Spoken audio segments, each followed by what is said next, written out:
gihapon sa tanan. Salamat kayo atong birthday celebrant na to. Salamat kayo. Salamat sa mayong pag-abot ni Alvin. Salamat kayo. Salamat atong mga nagluya. Naayo. Naayo si Mrs. Romarate, si Helen. So, ato nang yampo. So, abin mo, further information lang ni sa matag usa, no? Kaning inahan nila ni anak ni kani si Marisa, inahan ni mga bata nagtudlo tog Sunday school sa mga bata nga niadto. Kabi nimo bright kung bata no na imo maestra. So sa sunod guyura na to imong mama diri ha. Hasta imong papa paari na diri. Kabi nimo ako na obserbaran ang tanang nagtudlo og mga bata diri na successful gyud.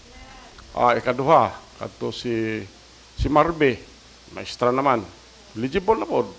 Si Dudong, to ana sa Bureau of Fire, eligible na. Si kanisa dito, tudlop ng Sunday school sa una. Eligible na. Karon ang nagtudlo si Chwet. Way siguro ma-assistant na siyang Alvin. Si Alvin mao regional director, siya department head. Saman dili nato na ma discount na possibility bitaw. So mao na ang nahitabo aning akong naobserbaran ba nga naagyo blessing na ipanalangin.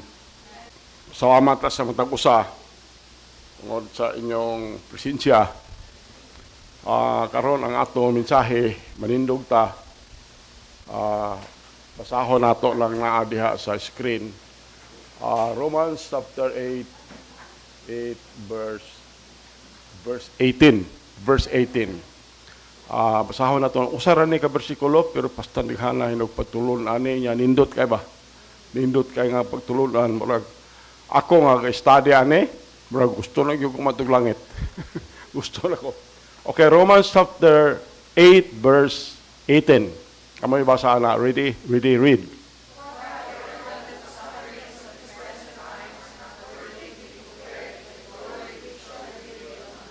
Okay, otrohan na itong basa. Isa naman Romans chapter 8, verse 18. Ready, read.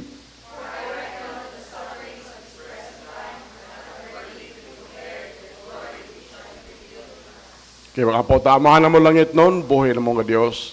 Salamat kayo sa matag-usang niya karon amahan.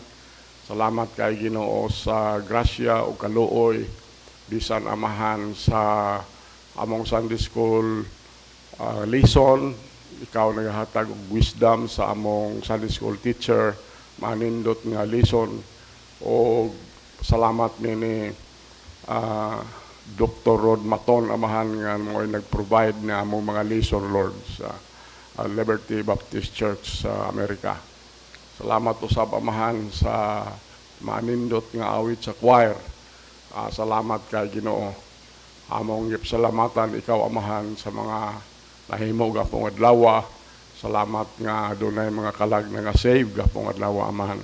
Bisan ibong mga anak tiga padayon paghatag og mga tracts. Amahan mo langit non amo kang gipasalamatan niining tanan bisan sa among leksyon karon nga pagpasalamat amahan.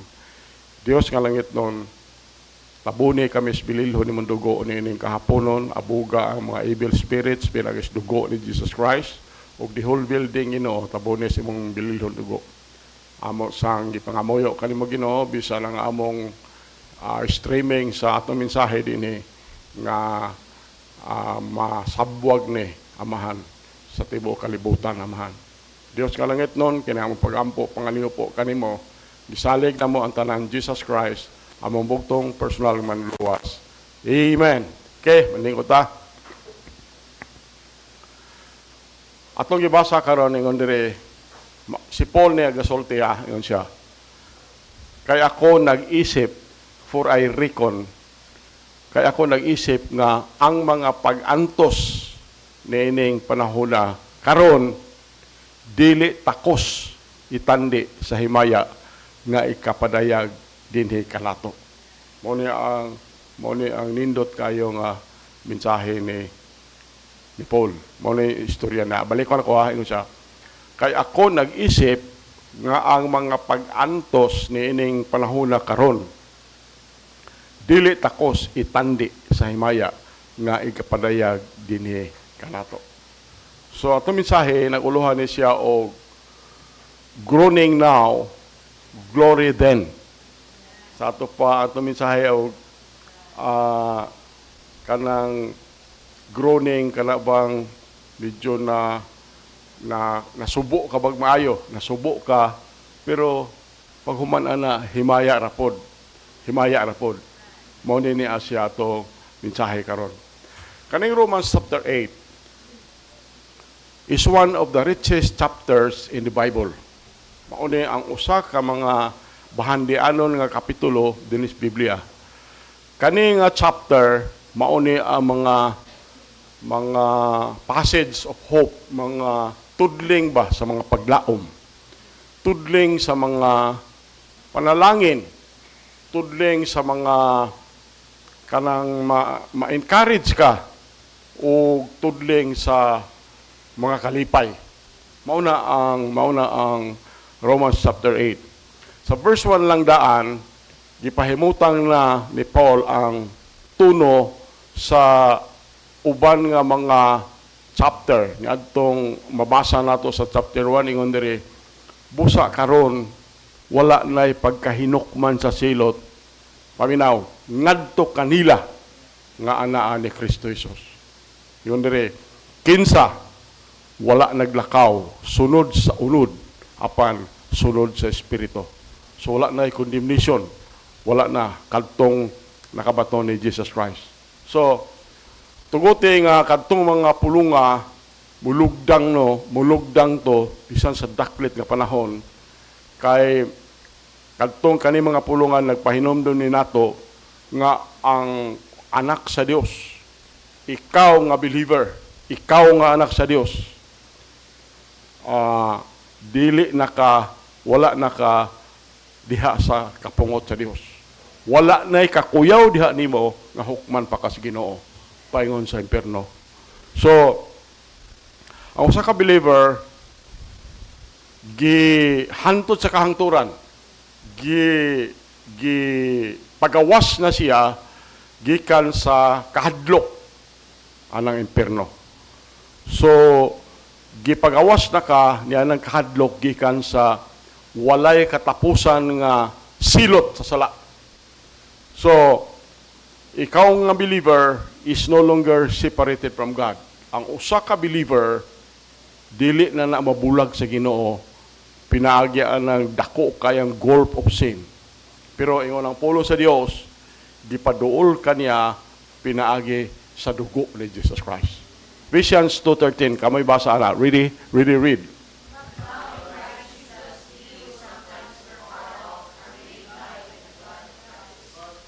So, siguro ma-observe siguro ninyo nga kita din gawalit it's more on the blood.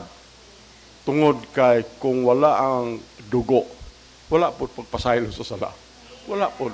So, padayon yun ta o samtang ang uban wala na muwali aning bahin sa dugo, kita padayon ta pagwali aning bahin sa dugo. Kay matod pas pulong sa Dios, kita napaduol ta pinaagi, napaduol ta nga ni Jesus Christ pinaagi sa dugo ni Ginoong Hesus. Okay, so as Romans number 8 unfolds, the weight of our blessings in Jesus Christ becomes abundantly clear. Kanang believers din ikaw na. Sumay siguro kanang nga bersikulo diha dili na lang nato na basahon kanang nakapula diha tungod kay sige naman nato nagibasa. Pero sugdan daw nato basa ingon dere believers are the sons of God. Believers, ang usa ka magtotoo nahimo siyang anak sa Dios. So, kung dili ka magtotoo ni Jesus Christ, kung wala pa ka na save, dili ka anak sa Dios. Yung ang pulong sa Diyos, anak kasiyawa. Mauna nga, kinahanglan at this point in time, kinahanglan makabaton ka sa motuo ka sa gospel, makabaton ka ng Jesus Christ, yung walang pulong sa Dios, believers are the sons of God. So ikaw ni. Number 2, kamo ko ano basa. Number 2, read. So ikaw, joint heirs ka with Christ. So, apil ta nga manununod ni Jesus Christ. Number 3, ingon diri, believers will be glorified with Christ. So, kita mga believers, pagkabanhaw na to, mautro man niya atong lawas. Ito, explain na ako ron. Parihas sa lawas ni Jesus Christ, which is a glorified body. Number 4, kamoy basa ng number 4. Ready, read.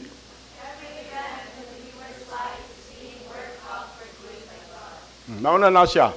Every event in the believer's life is being worked out for good by God. So, ang tanan ani ni ang tanan nga sa atong kinabuhi, pag-antos man na o pag-antos man nag-unsa man na diha, kana na Asya, dunay katuyuan ang Ginoo. Dunay katuyuan ang Ginoo. Number 5, ingon diri, believers are actively being transformed into the image of the Lord Jesus Christ. Nato mabasa sa 29. So, ingon din ma-transform ta sa image. Dili ta mahimong Jesus Christ. Ma-transform ta in the image of Jesus Christ. Mao na ang gisulat diha sa verse 29. Number 6, kamay na po'y basa na. Ready, read. Mao na siya. So, eternally, doon na tayo kasiguruhan sa atong kaluwasan. Mauna ang atong kahimtang. Mauna ang imong kahimtang nga usa ka magtutuo sa Ginoo. Number 7, ingon diri, believers enjoy the Lord's support against every adversary they face in life. So, wala na sa dili believer. Wala na siya. Pero kung ikaw nga usa ka believer, maka-enjoy ka sa support sa Ginoo batok sa mga adversary nga imong atubangon sa imong kinabuhi. Number 8, kamo kuno ibasa na po na read.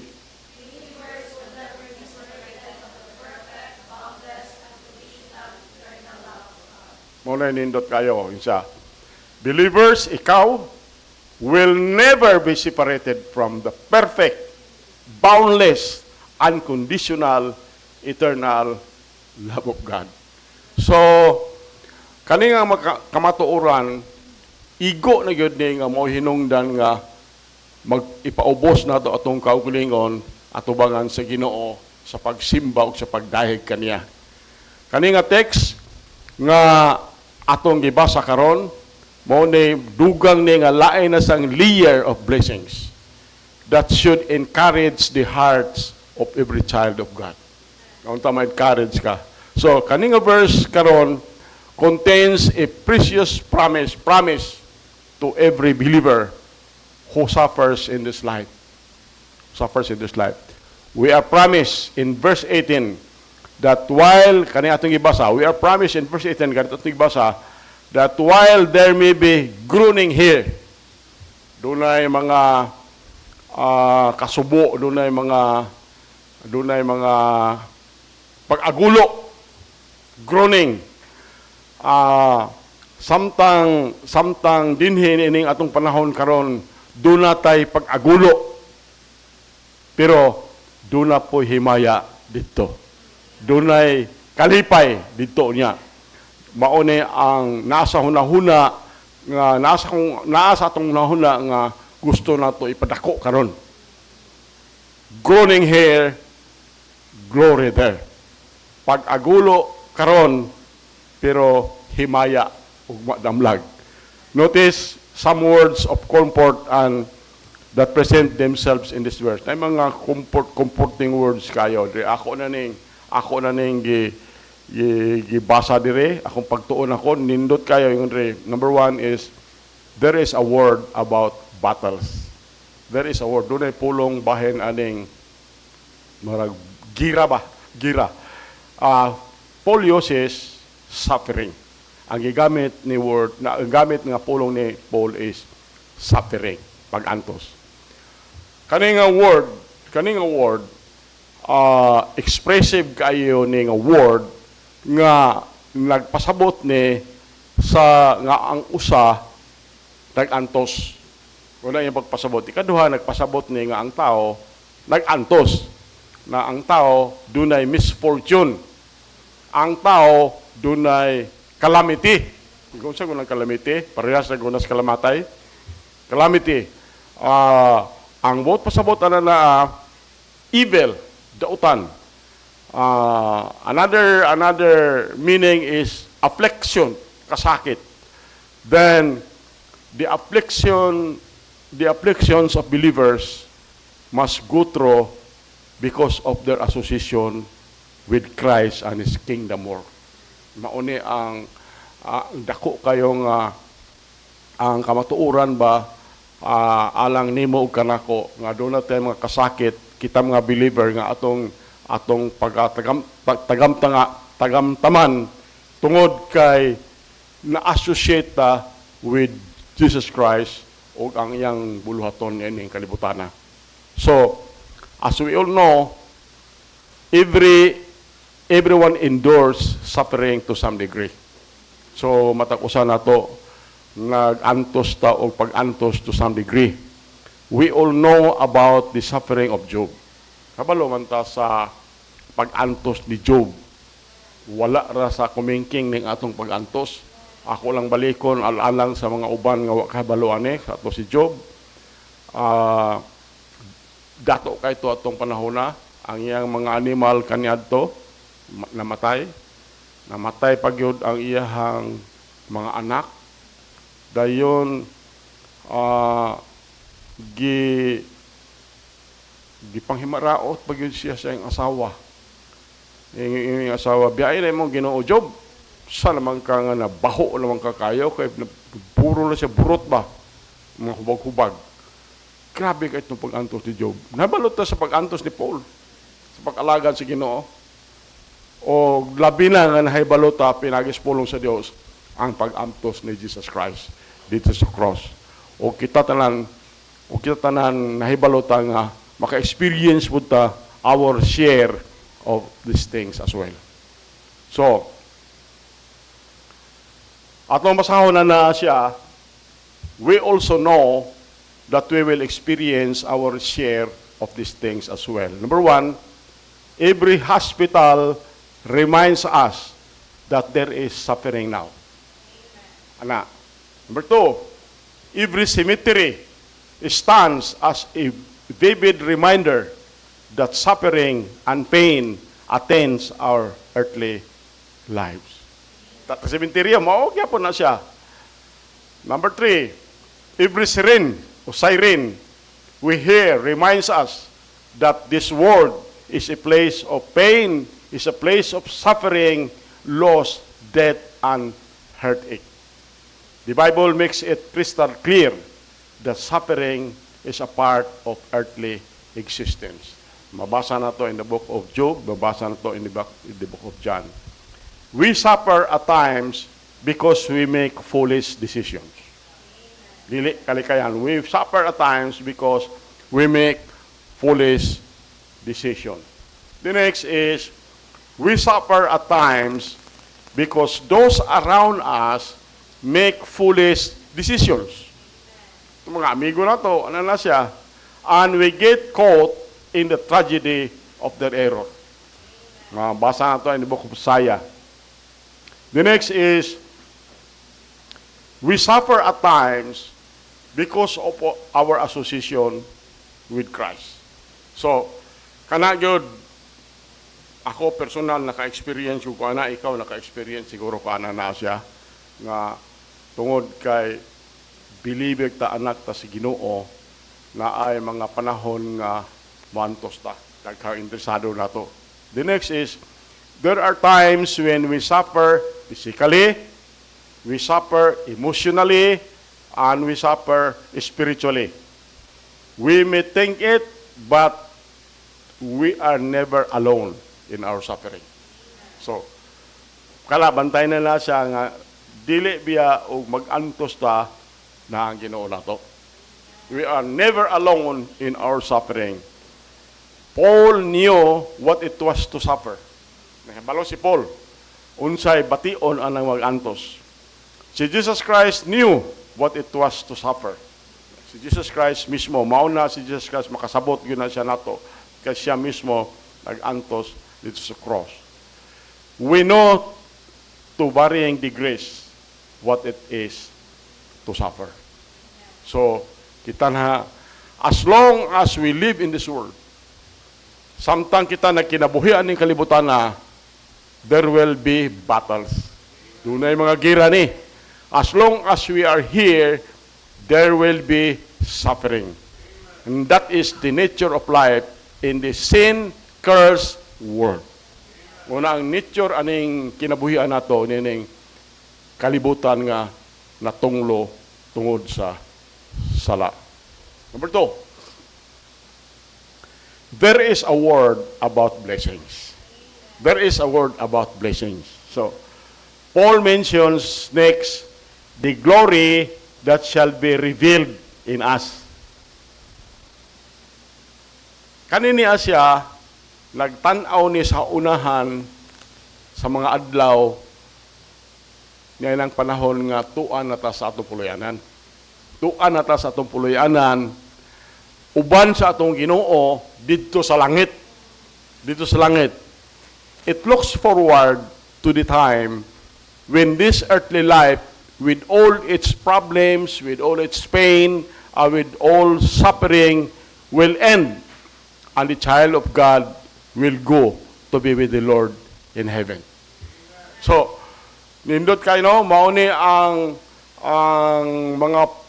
mga pagtanaw na sa unahan sa mga panahon nga kini atong yutanon nga kinabuhi na adini tanang mga problema, na adining kasakit, na adining pag-antos, mutapos ni o kang anak sa Dios inig-adto niya uban sa Ginoo dito sa langit. Now, kining praise revealed in us anticipates a time when we will be made like Jesus Christ. Like Jesus Christ. Dili kita mahimong Jesus Christ. Like Jesus Christ. Labi sa atong glorified body. So, let us explore this line of thought for a few minutes today. For the child of God, the best is yet to come. Ikaw, nga anak sa Dios, ang pinaka-best nimo moabot ra. Jesus Christ Himself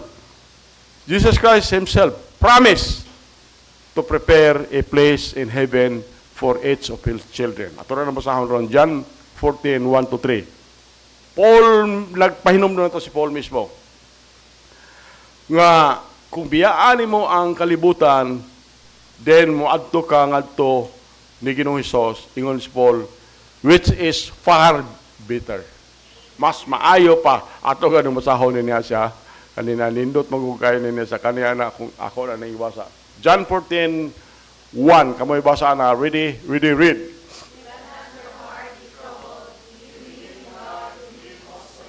Verse 2, go.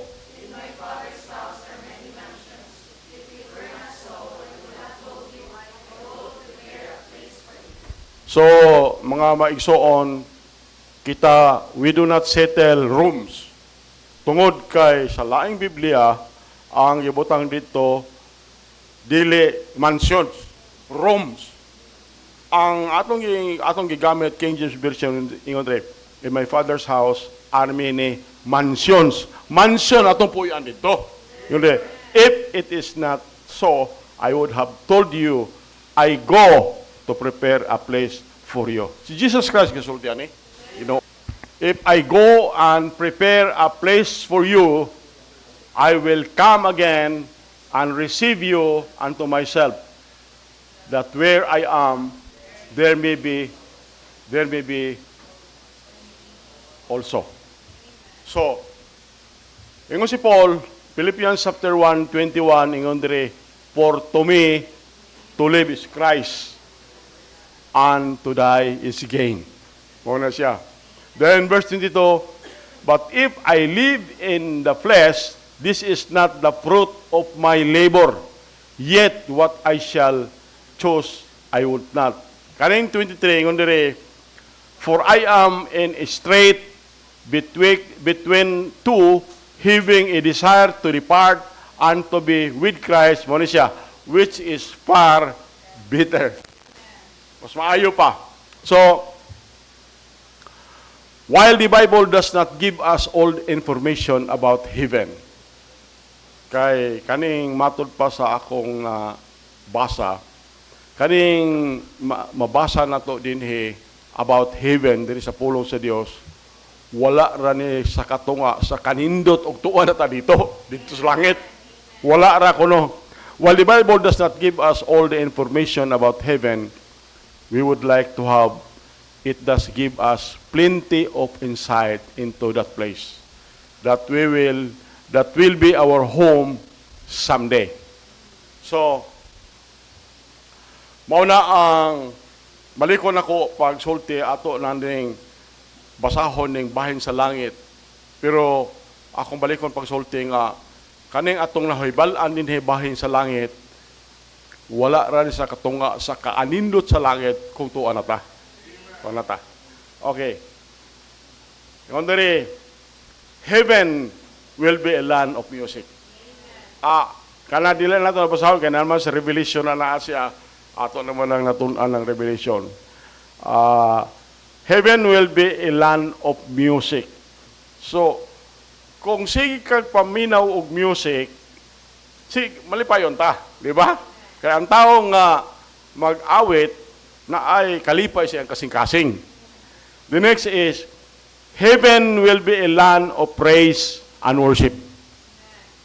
At to dito, magdaig ta kanunay sa Ginoo, magsimba ta sa kanunay sa Ginoo. Number 3, kamo na po ibasa ko about heaven. Ready? Read. So, hingpit ang service. Next, kamo ibasa. Heaven, sige. Sa yunan ka na, heaven will be a land of rest. Sa ito pa, di na ta siguro sigig tuon dito. Sigig tuon para magwali. So, dili na ta siguro, wala na tayo mga activity dito nga mahago ta.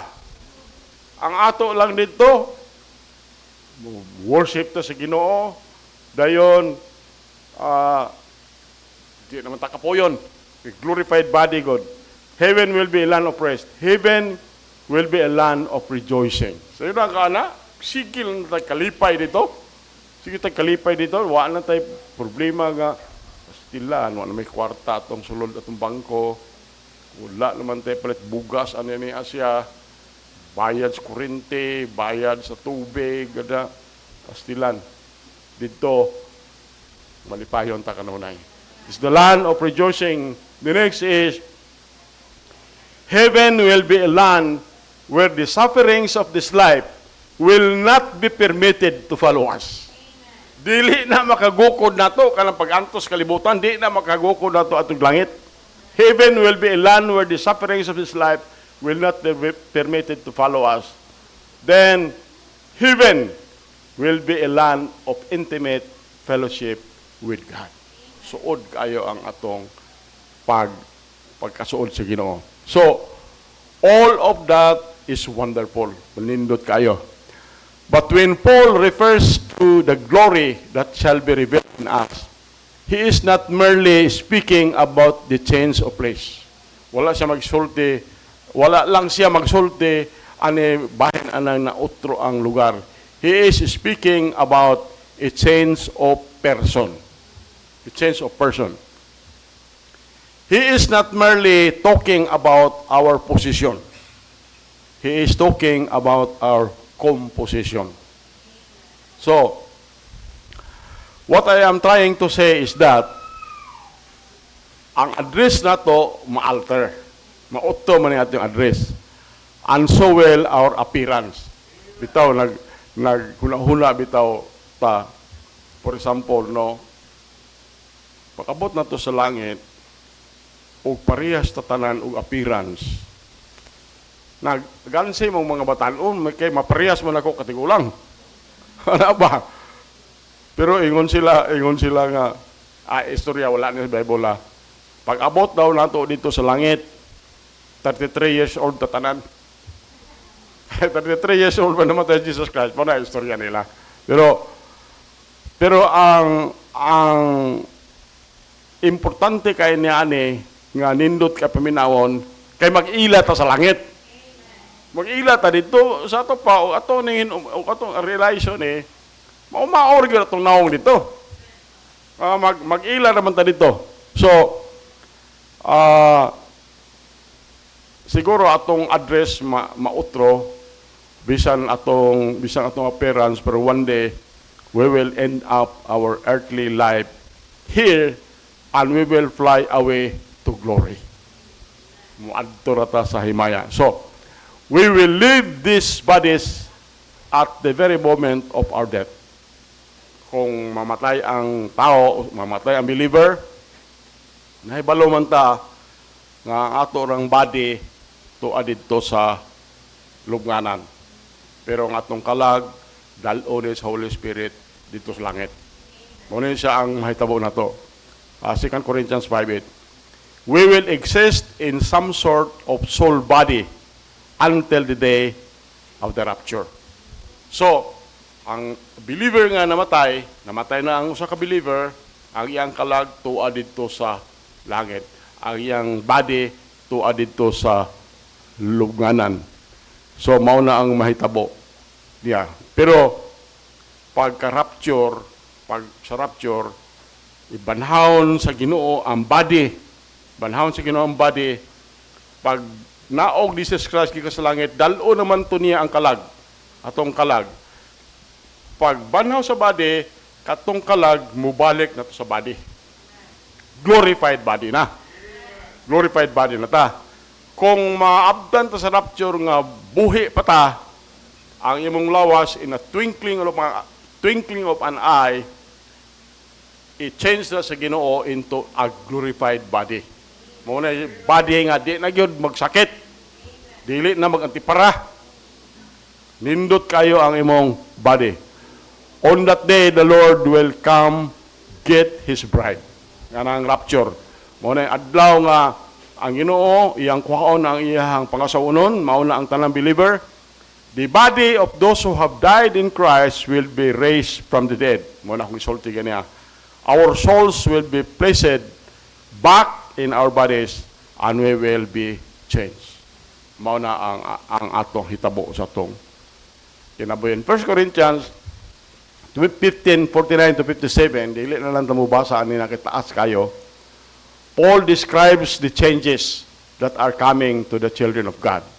Now, in 1 John 3:1 to 3, klaro kay dito nga moabot ang isang kaadlaw, we will be like Jesus. We will be like, dili ta mahimong Jesus, pero we will be like Him, glorified body man tong pagkabanhaw ni Jesus Christ, kita po glorified body. Huna-huna daw na.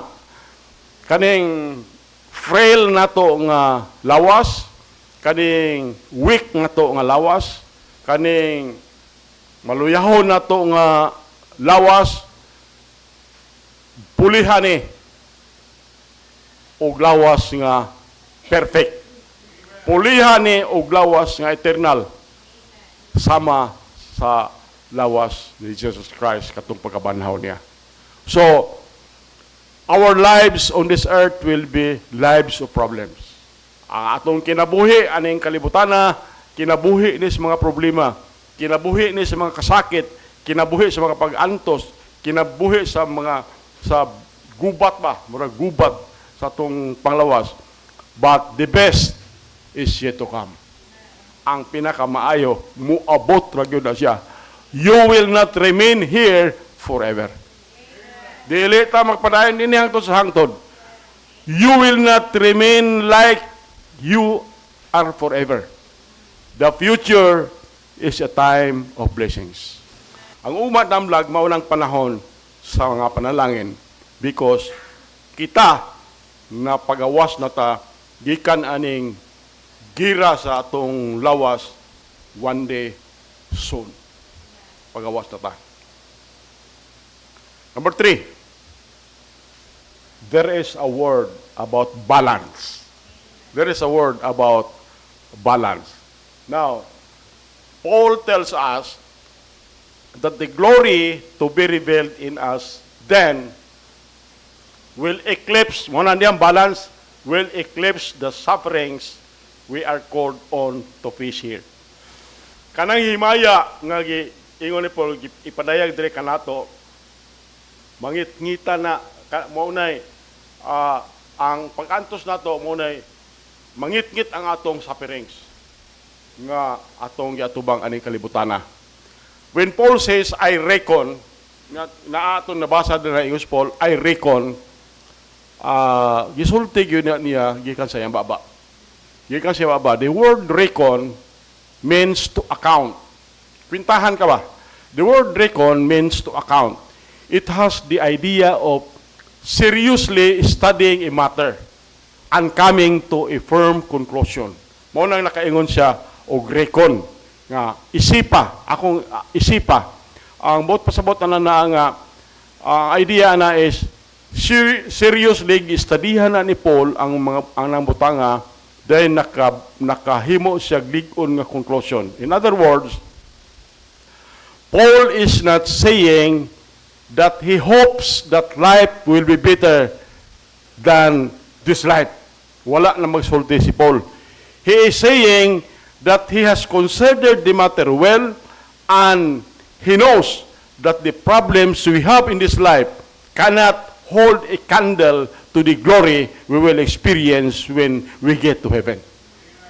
Mauna ang gisulti ni Paul. So, wala mag-battle sa itong kinabuhi nga may nguntanindot. No battle is pleasant when we are in it. No problem seems easy while it is happening to us.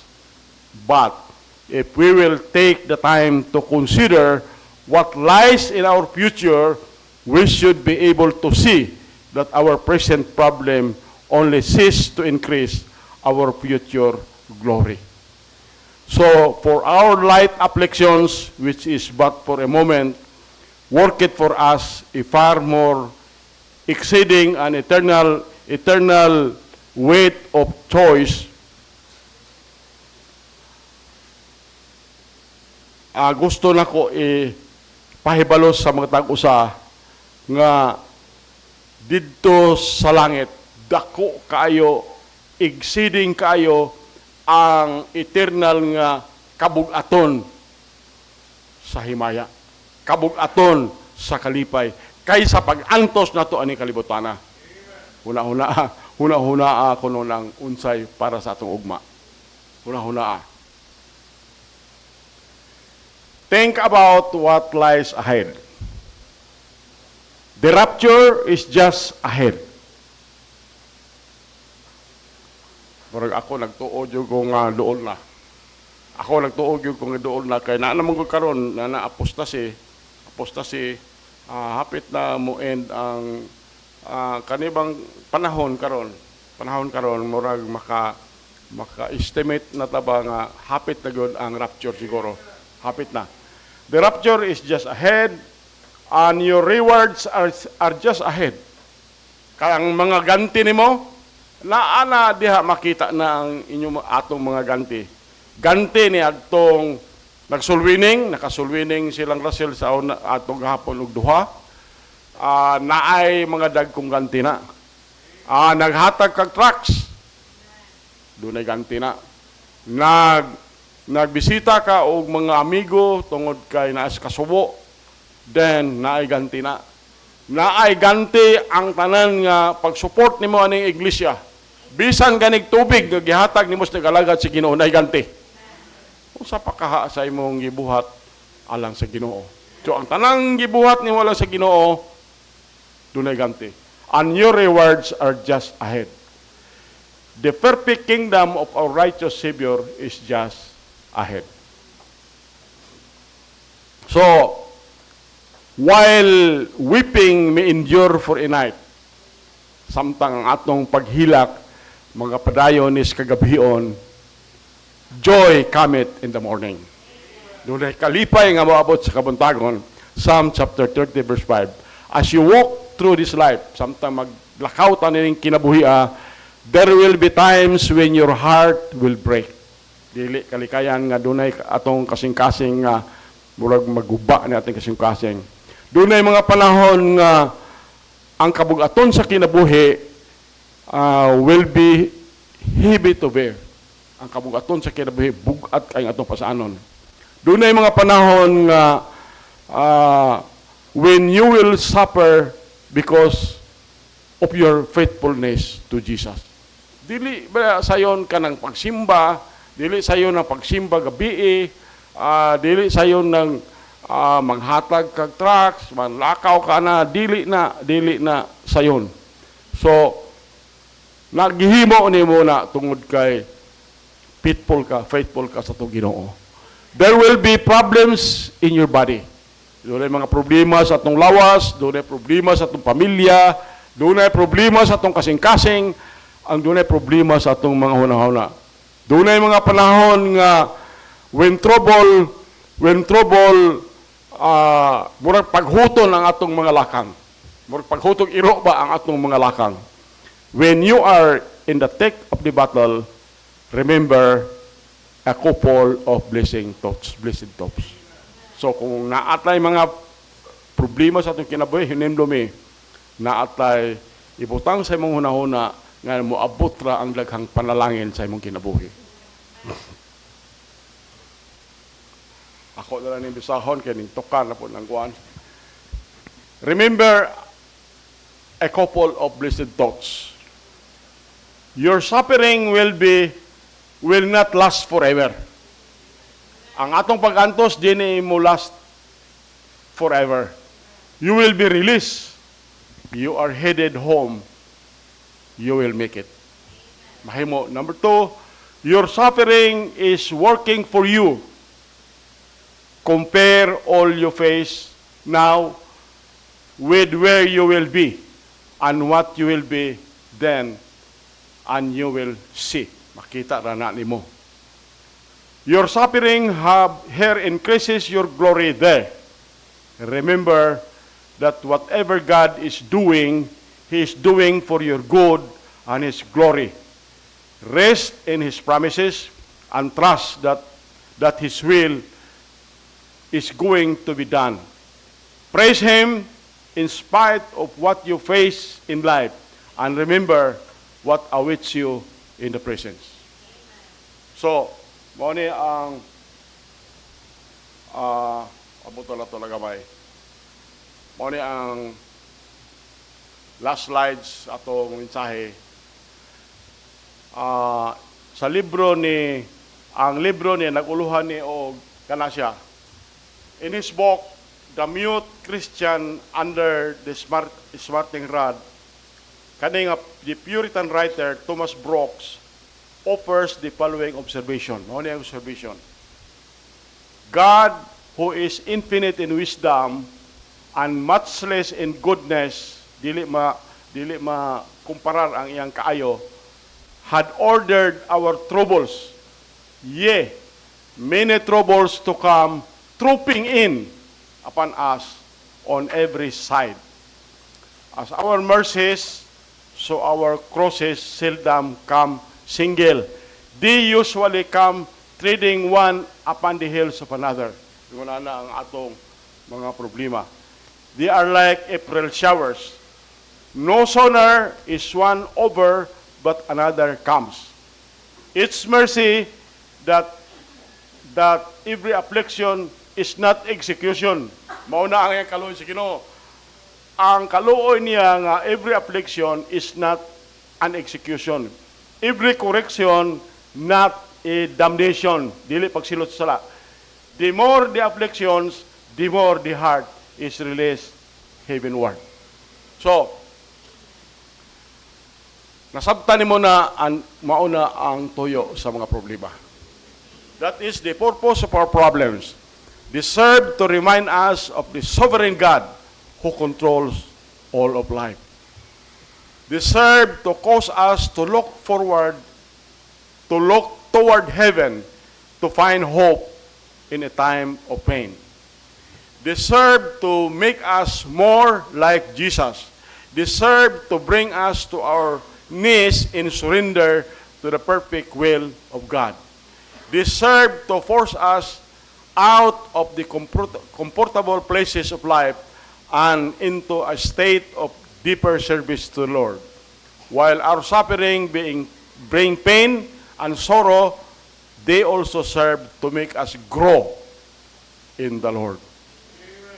Thus, they are gift. Parehas ba gisulti ni Paul ba? 1 Peter chapter 5, verse 6, ingon si Paul, humble yourselves, therefore, under the mighty hand of God, that He may exalt you in due time. Verse 7, ingon si Peter dani, casting all your care upon Him, for He careth for you. Kaya nindog ta mga abuta. Amahan na malangit nun, buhay na mga Diyos. Salamat, Ginoo. Sa imong mensahe, isa ra ka bersikulo, Ginoo. Matod pa sa imong mensahe, pag-agulo din apan dunay dakong himaya ug madamlag, Amahan. Diyos kalangit nun, salamat kayo sa imong paghatag na mo ug kalig-on sa imong pagtuo diha kanimo niining kahaponon. Kung hangyoon ang matag usa, you can sit it down there, you can kneel, talk to God, pakikistorya si Ginoo. Salamate ang Ginoo nga gilig-on ka karong kahaponon, gilig-on imong pagtuo. Salamat nga ni akan ining kahaponon. Let's do it. Amahan na malangit doon, buhay ng mga Diyos. Salamat kayo nining kahaponon, Amahan, sa matag-usan niya karon. Salamat, Amahan, sa imong pulong. Kung nining kahaponon, Ginoo, ang imong mga anak na diha galuhod, Lord, o ba nagalingkod, naghinabi diha kanimo. Akong ipangamuyo kanimo, Lord, nga makiling imong igdulungog, Lord, alang sa tinguha sa ilang kasing-kasing. Ikiling imong igdulungog, Lord, alang sa ilang pagpasalamat. O kamahan ini kahaponon, ako mismo, Ginoo, nga ilahang imong tinugyanan dinhi. Nangamuyo ko nga ikaw nga mong Diyos nga makagagaho magpanalangin sa matag usa ug magbantay sa matag usa. Kaduha, Amahan, akong gipangamuyo kanimo nga ikaw nga among Diyos nga labing gamahanan, maghimo sa imong naw nga magsidlak nga na sa matag usa ug magmatagyaon sa grasya nga na sa matag usa. Katulo, Amahan, ako nangamuyo kanimo nga Diyos nga labing gamhanan og tag-iya sa mong kinabuhi, na magmaya ang imong panagway nga na sa matag usa ug mohatag sa matag usa og kalinaw. Amahan mo langit nun, kini among pagampo, pangaliupo kanimo. Ang tanan ini amo nang gisalig sa mahal nga ngalan ni Jesus Christ, among buktong personal nga manluwas. Amen. Ingota.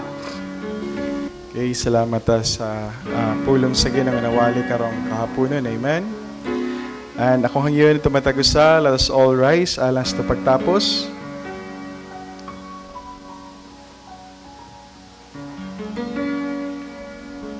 Okay, let us sing Amazing Grace. Amen.